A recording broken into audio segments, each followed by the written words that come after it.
dávnejšie, asi tak pol roka aktívne. Boxoval som za Lubox, v podstate s jedným našim starým trénerom. A ten už na tom zdravotne horšie teraz. Tak teraz momentálne boxujem u Skeryho v Balance nad Dobravou a oni tam majú MMA-károv a hlavne teda MMA. A teraz som tam a venujem sa teraz boxu. No, boxu som sa dostal v podstate takým štýlom, že nás odmala vždycky s bráchom bavili takéto veci, či to bolo nejaké činky alebo tak. Aj môj ocino boxoval, ten bol dobrý v tom vážne.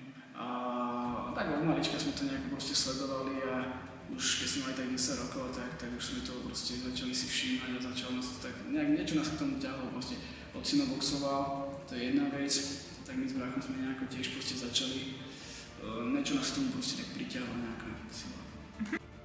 Najväčší úspech som dosiahol na potom orodné majstrovstvách Slovenska aj juniorov. Tam som skončil druhý.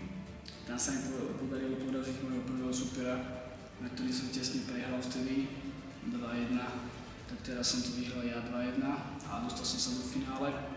A vo finále vyhral lepší. A to bol taký môj najväčší úspech, čo sa týka boxe. Posledné mesiace boli dosť také hektické, však aj sú teraz. Ja som mal tu Superstar a v podstate tieto veci, tam mi zbavilo veľa času a hlavne tomuto som sa teda venoval.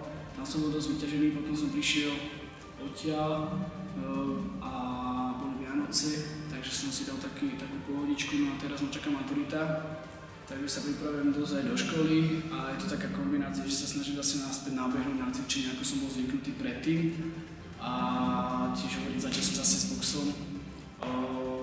Baví ma to, mám to rád, takže robím teraz tieto veci, ale sa mi to dosť kríži s tou školou, že je tam toho hodne, že tá škola, ten šport takto kombinovať všetky závarmy, tak je toho veľa. Ja hovorím, že ja robím, čo ma baví, rôzne veci a rôzne také zvláštne veci ako činky, husle, by si mi dal dokopy a prečo som sa to rozhodol vymeniť a robím, čo ma baví a mám rád aj toto.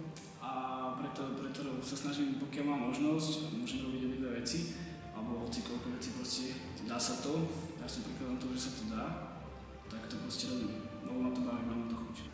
Momentálne moja príprava má v podstate svojím spôsobom málo času, nie skoro som začal trénovať na toto, ale moja príprava je dosť tvrdá, mám aj individuálne tréningy so Skerym, trénerom z Banoviec.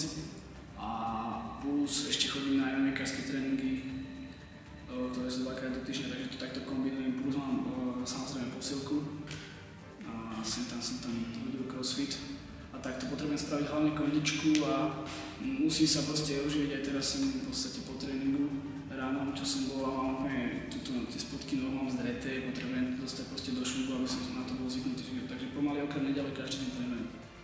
U mňa je výhoda asi sila úderov je dobrá, tá nie je zlá a taká pomerná akože dravosť tomu, že som skôr taký tlačivý typ, väčšinou tých zápasov som taký bol.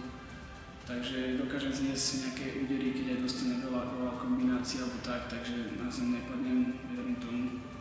Takže v tomto si ja verím, že to ustojím a dávam tam proste tak srdce. Slabé stránky u mňa je momentálne kondícia, myslím si, že pohyb na potrebujem zlepšiť, určite. A teraz tak všetko. Ahoj, ja ťa zdravím. Teším sa na teba, bude to asi môj najväčší zápas, aký som kedy absolvoval.